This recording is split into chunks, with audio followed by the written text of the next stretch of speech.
எக்காரணத்தை கொண்டும் நான் கஷ்டப்படுற விஷயத்த அவகிட்ட சொல்லிடாத. அவ மனசு உடைஞ்சு போயிடுவான்னு சொல்லிட்டு உன் கல்யாணத்துக்கு கடன் வாங்கதாமா போயிருக்கான். என்ன பாட்டி சொல்ற? ஆமாமா, கைக்கு மீறின செலவு அவனால எப்படி பண்ண முடியும்? அதான் புருஷன் பொண்டாட்டி 2 பேரும் போய் லோன் போட்டு வரேன்னு போயிருக்காங்க. இப்படி எல்லாம் அவங்களை கஷ்டப்படுத்தி தான் நான் கல்யாணம் பண்ணிக்கணுமா பாட்டி? வேணாம் பாட்டி, எனக்கு இந்த கல்யாணமே நடக்கலனா கூட பரவாயில்ல. அப்பா கஷ்டப்பட வேணாம் பாட்டி. சரஸ்வதி, இதுல என்னமா கஷ்டம் இருக்கு? தலைய அடமானம் வச்சாவது என் பொண்ணு கல்யாணத்தை நடத்துவேன்னு துடிக்கிறான் அப்பன்.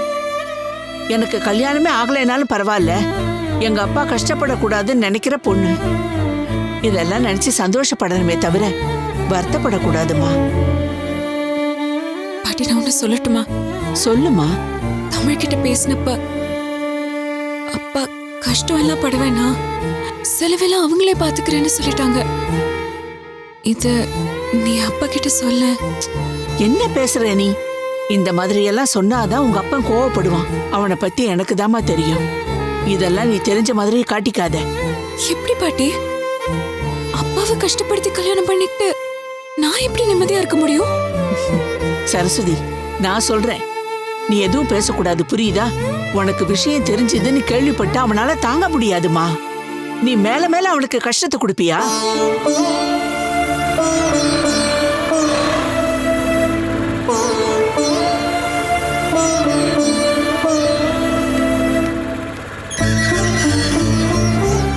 உங்க அப்பா வந்துட்டான்.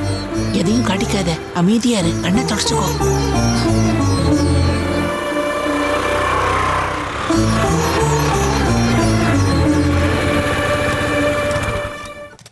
வாசல்ல 2 பேரும் என்ன பண்ணிட்டு இருக்கீங்க? இல்லம்மா, சும்மா பாட்டி கூட பேசிட்டு இருந்தேன். சரி சரி, மொட்டை மாடியில துணி காய போட்டிருக்கேன், போய் எடுத்துட்டு வாப்போ. சரி. சொக்கலிங்கம், என்னப்பா ஆச்சு? போன காரியம் நல்லபடியா முடிஞ்சுதா? உங்ககிட்ட தான்ப்பா கேக்குறேன், என்ன ஆச்சு? அத்தை, லோன் கிடைக்கிறதுக்கு டைம் ஆகும்னு சொல்லிட்டாங்க. ஐயோ, என்னம்மா இப்படி சொல்ற? ஆமா அத்தை, சாங்ஷன் ஆகி வரதுக்கே இன்னும் எப்படியும் 1 மாசம் ஆகும்னு சொல்லிட்டாங்க. கல்யாணத்தை பக்கத்துல வச்சுக்கிட்டு பணம் இல்லைன்னா எப்படி?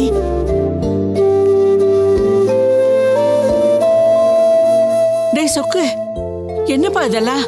இப்ப என்ன பண்ண போறீங்க? என்னம்மா பண்ண முடியும்? இவங்க லோன் கொடுத்துருந்தாங்கன்னா கம்மி வட்டியில் முடிஞ்சிருக்கும். இப்போ எங்கேயாவது பிரைவேட்டில் தான் வாங்கணும். பிரைவேட்லன்னா வட்டி அதிகமா இருக்குமே. இவ்வளோ தூரம் வந்துட்டோம், அதையும் தான் பார்த்துருவோமே. அது கூட சும்மா கொடுக்க மாட்டாங்களேப்பா. ஆமாம்மா, இந்த வீட்டை அடமானம் வச்சு தான் வாங்கணும்.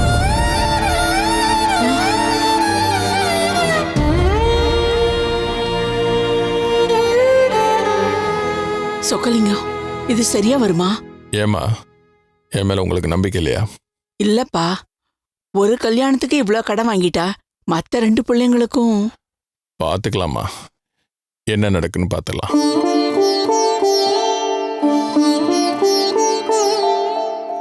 இதுக்காகலாம் சாதாரணமாக விட்டுற மாட்டோமா. என் உடம்புல தெம்பு இருக்குமா. என்னடா அது? கேட்குற என்னாலேயே தாங்க முடியல. எப்படி நீ இதெல்லாம் சமாளிக்க போற? சமாளிச்சிடலாமா. நம்ம பொண்ணு நல்லா இருக்கணும்னா நாம இந்த கஷ்டத்தெல்லாம் தாங்கி தான் ஆகணும்.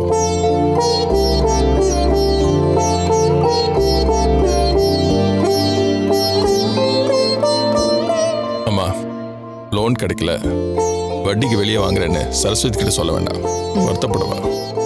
கல்யாண பொண்ணு மனசு கஷ்டப்படுறது நல்லதில்லை. பிள்ளைங்க யாருக்குமே தெரிய வேண்டாமா.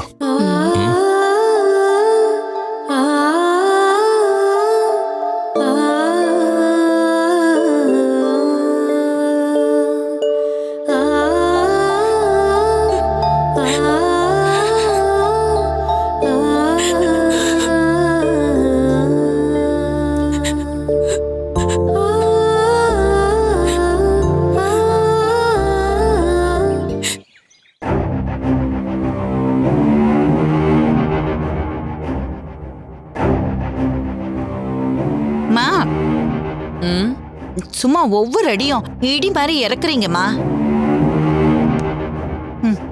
ஆனா அதுங்க எதுக்குமே அசர மாட்டேங்குதே.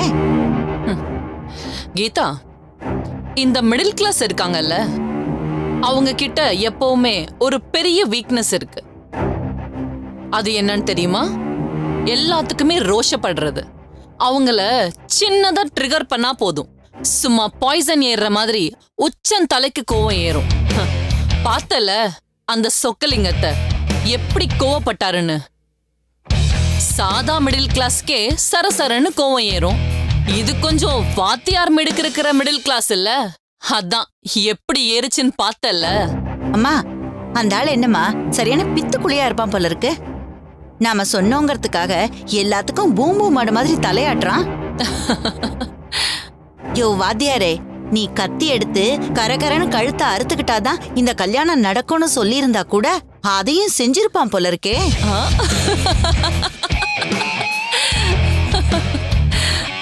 நானும் வெக்கம், மானம், சூடு, சொரணை இருக்கிற எத்தனையோ ஆளுங்களை பாத்திருக்கேம்மா. ஆனா இந்த ஆளு சரியான அவசர குடுக்கம்மா. எங்களால அவ்வளோலாம் பண்ண முடியாது, எங்க சக்திக்கு ஏத்த மாதிரி தான் பண்ண முடியும்னு சொல்றத விட்டுட்டு 8 லட்சமா சரி, அந்த மண்டபமா சரி, விருந்து சாப்பாடா சரி, இவ்ளோ நகையா சரி அப்படின்னு அந்த ஆளு எல்லாத்துக்கும் சரி சரி அப்படிங்கிறா. ஆனாமா என் மனசுக்கு ஒண்ணு மட்டும் புடிப்படவே மாட்டேங்குதுமா. ஒரே குழப்பமா இருக்கு. என்ன சொல்ற? பின்ன நம்ம இவ்ளோ தூரம் உரண்ட இழுத்துமே கல்யாணம் நிக்கலையேம்மா. அந்த கோதை தோசையை இப்படி போடுறா, அப்புறம் இப்படி திருப்பி போடுறா, அப்புறம் அப்படி புரட்டி போடுறா. அடேங்கப்பா, பயங்கரமான வித்த கரியா இருக்காளே. எனக்கு என்னவோ இந்த கல்யாணத்தை நிறுத்த முடியாதுன்னு தாமா தோணுது. ஏன் அப்படி சொல்ற? பின்ன என்னம்மா, நாம இவ்ளோ கொளுத்தி போட்டும் பத்தி எரியலன்னா இதுக்கப்புறம் என்னமா இருக்கு? அந்த தமிழ் பையன் சரஸ்வதி கழுத்துல தாலிய கட்ட போறான்.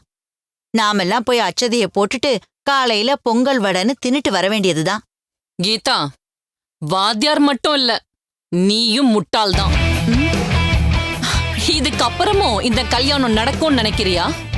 எல்லா ஏற்பாடும் தான் பண்ணிக்கிட்டு இருக்காங்களேம்மா, அப்புறம் என்ன இருக்கு? கீதா, 8 லட்சம் கல்யாண மண்டபத்துக்குன்னு வாயில சொல்லும் போது வலிக்காது. பணத்தை எண்ணி வைக்கிறப்பதான் உச்சன் தலையில சம்மட்டி எடுத்து அடிச்ச மாதிரி இருக்கும். எனக்கு என்னன்னு வாத்தியாரு எல்லாத்துக்கும் சரி சரின்னு சொல்லிட்டு போயிட்டாரு. ஆனா ஏற்பாடு பண்றப்பதானே தெரியும் ஒவ்வொரு காசுக்கும் எவ்வளவு வேல்யூ இருக்குன்னு. பத்தாததுக்கு நான் எல்லா பக்கமும் இருந்து டார்ச்சர் கொடுத்துட்டே இருப்பேன். ஐயோ, ஏண்டா இந்த கல்யாண பேச்ச ஆரம்பிச்சோன்னு அந்த வாத்தியார் தலை தெறிக்க ஓடணும் இல்லையா? சீச்சி, இவங்க வீட்ல சம்பந்தம் பண்ணி அசிங்கப்பட்டுட்டோன்னு அந்த கோதை இந்த சம்பந்தம் வேண்டான்னு சொல்லணும். அதுவும் இல்லைன்னா இந்த கல்யாணம் வேண்டான்னு தமிழோ சரஸ்வதியோ யாரோ ஒருத்தர் நிப்பாட்டுவாங்க. கல்யாண மண்டபத்துல அந்த சரஸ்வதி என்ன அவமானப்படுத்தினதுக்காக தான் நகைய 50 சவரன் ஏத்தி விட்டேன். தமிழ் என் பொண்ணோட வாழ்க்கைய கெடுக்கணும்னு நினைச்சான்ல, அதுக்காகத்தான் 8 லட்சம் ரூபான்னு கல்யாண மண்டபத்தை புக் பண்ண வச்சேன். எப்பவுமே அந்த கோதை திமிர் பேச்சு பேசுவாள்ல, அதுக்காக தான் மொத்த செலவையும் டபுள் மடங்காக்குனேன். என்கிட்ட பேசுற ஒவ்வொரு தப்பான வார்த்தைக்கும் அவங்க ஃபைன் கட்டணும். அவங்க நிறைய தப்பு பண்ணிட்டாங்க. இந்த கல்யாணம் நடக்காது. அதுதான் நான் அவங்களுக்கு கொடுக்கிற பனிஷ்மெண்ட். மா, நீங்க டக்குன்னு முடிவு பண்ண மாட்டீங்க. அப்படி முடிவு பண்ணிட்டீங்கன்னா முடிக்காம விட மாட்டீங்க. எனக்கு இந்த கல்யாணம் நடக்கும்னு துளி கூட நம்பிக்கை இல்லம்மா. இருங்கம்மா, எனக்கு அவங்கள பத்தி பேசினாலே ஒரே தலை வலிக்குது. நான் போய் ஒரு ஆரஞ்சு ஜூஸ் குடிச்சிட்டு வந்துடுறேம்மா. ஹலோ டாக்டர் மேடம், சொல்லுங்க. கொஞ்ச நேரத்துக்கு முன்னாடி தான் பார்த்தோம், அதுக்குள்ளேயே ஃபோன் அடிச்சிட்டீங்க. முன்னாடியே ஃபோன் அடிச்சிருப்பேன், என் ஃபோன் கொஞ்சம் பிஸியா இருந்துச்சு. அப்படியா? அப்படி என்ன பிஸியா இருந்தீங்க? நீங்க தான் பிஸி ஆக்கிட்டீங்களே. என்ன சொல்றீங்க?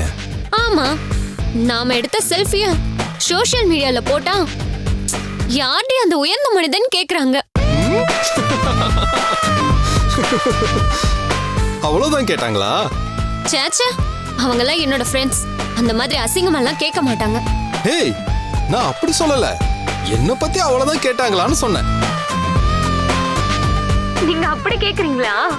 யார் அந்த ஹேண்ட்ஸம் பாய்னு கேட்டு என்ன டார்ச்சர் பண்ணிட்டாளுங்க. உங்க நம்பர் கொடுக்கலாம் தான் பார்த்தேன். சரி போனா போது பாவம்னு விட்டுட்டேன். இது பாவன்னு விட்ட மாதிரி தெரியலையே. ஒரு ஹேண்ட்ஸம் பாய்க்கு நிறைய கேர்ள் ஃப்ரெண்டு கிடைச்சிருவாங்கங்கிற பொறாமையில கொடுக்காம விட்ட மாதிரிலாம் இருக்கு. ஆமா ஆமா, இவங்க அழக பார்த்துதான் அப்படியே நாங்க பொறாமப்படுறோம். பின்ன இவ்வளவு சீக்கிரமா ஃபோன் பண்ணும்போதே தெரியுது. ஆதி, மாம், இது வந்துட்டா மாம். அம்மா கூப்பிடுறாங்க, நான் அப்புறமா பேசுறேன். சரி ஓகேவா? மாம், who was in the call? Ragini. ராகினியா? அவ எதுக்கு உனக்கு கால் பண்றா? இல்ல மாம், அது இங்க பாரு ஆதி, அந்த வீட்ல அவங்க பொண்ணு கிட்ட சிரிச்சு பேசினதே என்னால ஜீர்ணிக்க முடியல. அது ஆதி, அவ கூட எல்லாம் உனக்கு என்ன பேச்சு? இல்ல மாம், ஜஸ்ட் ஃப்ரெண்ட்லியா. நீ ஃப்ரெண்ட்ஷிப் வச்சுக்கிற அளவுக்கு அவங்களுக்குலாம் தகுதியே இல்ல. வசுந்தரா பண்ண பெரிய தப்புனாலதான் நான் உங்க வீட்டுல சம்மந்தம் வச்சுக்கிட்டேன். அதுக்காக இப்பவும் நினைச்சு நினைச்சு தலை வெடிக்கிற அளவு ஃபீல் பண்ணிக்கிட்டு இருக்கேன். அவங்க எல்லாம் நம்ம அந்தஸ்துக்கு பக்கத்துல நிக்க முடியாது ஆதி. ரொம்ப ரொம்ப சீப்பான மென்டாலிட்டி இருக்கிறவங்க. இப்பவும் பாரு, வசுவுக்கு தாலி பிரிச்சு கோக்கணுங்கிற அக்கறை கூட இல்ல. இப்ப கூட வசு விஷயத்தை பத்தி பேசாம இருக்காங்க. ஆனா அவங்க மொத பையனுக்கு மட்டும் எல்லாத்தையும் பண்ணணும்னு நினைக்கிறாங்க. அப்படி ஒரு செல்ஃபிஷ் மென்டாலிட்டி இருக்கிறவங்க. அந்த மாதிரி வீட்டுக்குள்ள எல்லாம் நாம எந்த வகையிலும் பழக கூடாது. புரிஞ்சுதா? புரியுது மாம். போ, வேலையை பாரு.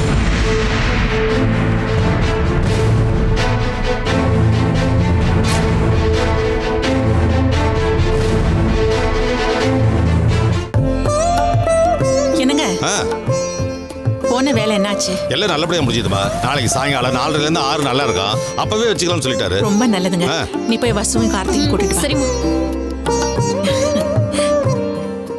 என்னப்பா, ஜோசியரை பார்த்துட்டு வந்து எனக்கு ஒரு ஃபோன் பண்ணிருக்கலாம்ல? நானே உங்களை பிக்கப் பண்ணிட்டு வந்திருப்பேன்ல. எதுக்குப்பா உனக்கு வீண் கஷ்டம்? நானே ஒரு ஆட்டோவை பிடிச்சி வந்துட்டேன். வாப்பா உட்காரு. மாமா வர்ற சொல்லுங்கம்மா. நாளைக்கு நல்ல நாள். சரி, தாலி பிரிச்சு கோத்துலான்னு சொல்லிட்டாங்க. ஓகே. அதான் சம்பந்தி அம்மாக்கிட்டையும் சொல்லிட்டு சரஸ்வதி வீட்லயும் சொல்லிட்டோம்னா கூப்பிட்டு வச்சு நல்லபடியா முடிச்சிடலாம். சரிங்கம்மா. தமிழ், இந்த நமச்சி எங்க போயிட்டான்? அவன் இருந்தா கூட மாட கொஞ்சம் ஒத்தாசையா இருக்கும்ல. ஃபோன் பண்ணி வர சொல்லு.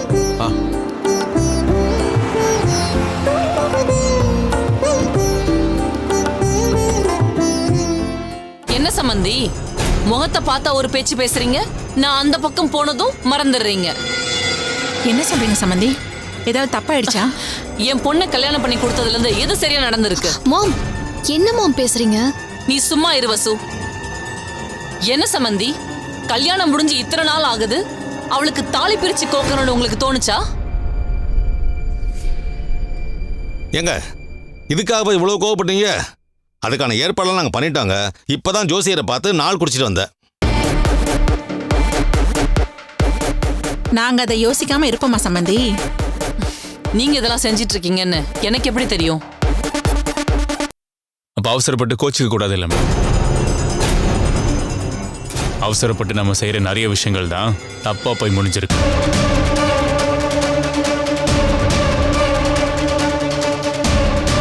கார்த்தி, பேசாம இரு. சம்பந்தி, தப்பா நினைச்சுக்காதீங்க. நாங்க இப்பதான் ஜோசியரை பார்த்தோம். உங்ககிட்ட சொல்லணும்னு பேசிட்டு இருந்தோம். அதுக்குள்ள நீங்களே வந்துட்டீங்க. சரி சரி, எது எப்படியோ நல்ல நேரம் பார்த்துட்டீங்கல்ல. பார்த்தாச்சு சம்பந்தி. நாளைக்கு சாயங்காலம் 4:30 இருந்து 6 நல்ல நேரம்னு சொல்லியிருக்காங்க. அப்பவே வச்சுக்கலாம்.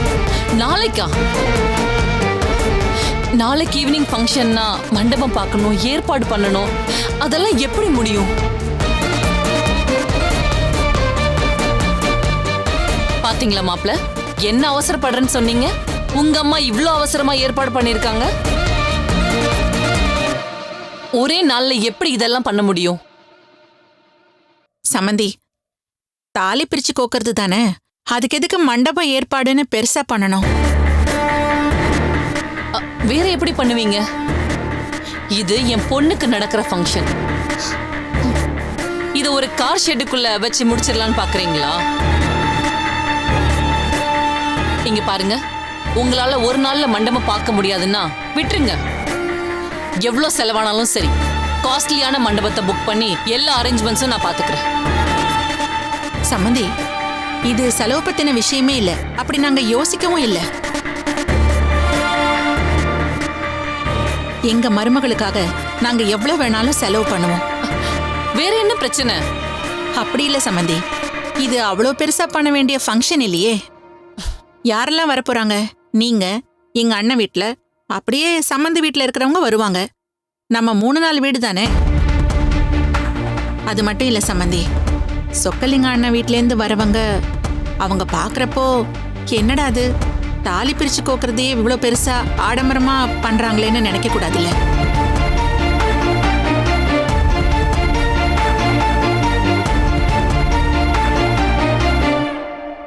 ஏற்கனவே கல்யாணத்துக்காக அவங்க சக்திக்கு மீறி செலவு பண்ணிட்டு இருக்காங்க. இதெல்லாம் பாக்குறப்போ அவங்கள கஷ்டப்படுத்துற மாதிரி தானே.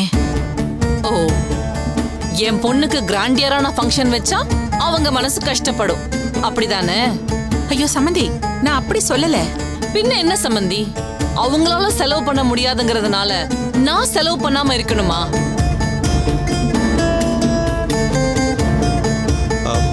சம்மதிமா, இது நாங்க பண்ற ஃபங்க்ஷன் இல்லையா, அதான் கொஞ்சம் சிம்பிளாவே பண்ணலாம்னு நினைக்கிறோம். நீங்க ஒன்றும் தப்பா எடுத்துக்காதீங்க.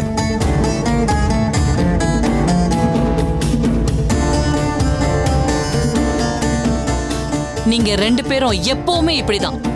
நான் சொல்றத கேட்க கூடாதுங்கிறதுல ரொம்ப தெளிவா இருப்பீங்க. மாம், என்ன மாம் இதெல்லாம்? அவங்க தான் சொல்றாங்களே இத சிம்பிளா பண்ற விசேஷம்னு. எனக்கே நீங்க சொல்ற மாதிரி பண்ண அக்செப்ட் பண்ண முடியல மாம். இது ஒரு சின்ன சடங்கு தானே, சிம்பிளா பண்ணலாமே.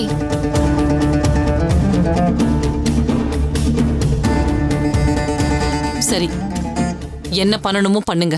நான் நாளைக்கு வரேன்.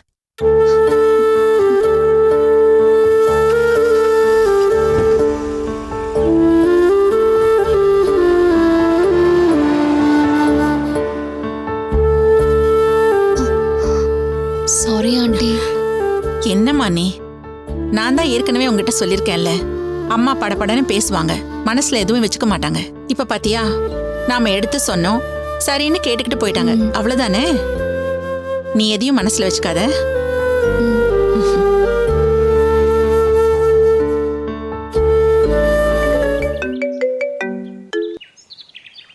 ஹலோ, சொல்லு சரஸ்வதி. ஏதாவது முக்கியமான வேலையா இருக்கீங்களா? இல்ல இல்ல, வசுந்தராக்கு அந்த தாலி பிரிச்சு கோக்குற விஷயமா வீட்ல பேசிக்கிட்டு இருந்தோம். இல்ல, நீங்க பிஸியா இருந்தா நான் அப்புறமா பேசுறேன். ஏய், ஃப்ரீயா தான் இருக்கேன், சொல்லு. மனசுக்கு கஷ்டமா இருந்ததுங்க, அதான் உங்ககிட்ட பேசலான்னு. என்னாச்சு? வீட்ல ஏதாவது பிரச்சனையா? அப்பா ஏதாவது சொன்னாரா? அவரு சொல்லலைங்கிறது தாங்க பிரச்சனையே. எப்பவுமே மேல கோவப்படுவாரு, சண்டை போடுவாரு, திட்டுவாரு. ஆனா இன்னைக்கு இவ்வளவு முக்கியமான ஒரு விஷயத்தை எனக்கு தெரியக்கூடாதுன்னு மறைக்கிறாரு. என்ன சொல்ற? எங்க அப்பாவை நான் ரொம்ப சிரமப்படுத்துறேன்னு எனக்கு கஷ்டமா இருக்குங்க. ஏய், நீ என்னன்னு சொன்னாதானே எனக்கு புரியும். ஏற்கனவே 50 சவரன் நகை போடுறேன்னு சொல்லி எங்க அப்பா வாக்கு கொடுத்ததுனால அதுக்கே நிறைய கஷ்டப்பட்டுட்டு இருக்காரு. என் தம்பி வெளிநாட்டுல போய் படிக்கணுங்கிறதுக்காக பிக்ஸ்ட் டெபாசிட்ல போட்டு வச்சிருந்த பணத்தை எடுத்துதான் பாதி நகையை செய்யணும்னு சொன்னாரு. வீட்டுல எல்லா பணத்தையும் நகைக்கே செலவு பண்றாங்க. இப்போ கல்யாண செலவுக்குன்னு சொல்லி கடன் வாங்குறதா பேசிட்டு இருக்காங்க. அதுவும் இதெல்லாம் எனக்கு தெரியக்கூடாதுன்னு நினைக்கிறாங்க. தெரிஞ்சா என் மனசு கஷ்டப்படும்னு அவங்க மறைக்கிறாங்க. ஆனா அப்படி நினைக்கிறவங்க மனசையே நான் கஷ்டப்படுத்திட்டு இருக்கேன் தமிழ்.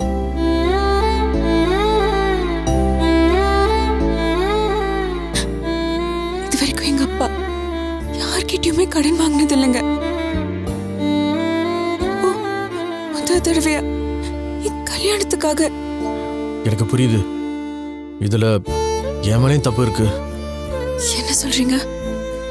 அன்னைக்கு வசுந்தராவோட அம்மா நகை பத்தி பேசுறப்போ நான் எழுந்து பேசியிருக்கணும். ஆனா நான் பேசல. ஏன்னா முதல் தடவை அவங்க வீட்டுக்கு நாங்கள் ஃபேமிலியோட வந்திருந்தோம். அப்போ போய் அது மட்டும் இல்லை, இது வரைக்கும் அப்பா அம்மா மாரி நான் பேசுனதே இல்லை. எங்க நான் பெரிய தப்பு பண்ணிட்டேனோன்னு என் மனசுக்கு ரொம்ப கஷ்டமாவே இருக்கு சரஸ்வதி. மறுபடியும் இப்படி ஒரு தப்பு நடக்கவே விடக்கூடாது. நான் அப்பா அம்மா கிட்ட பேசுறேன்.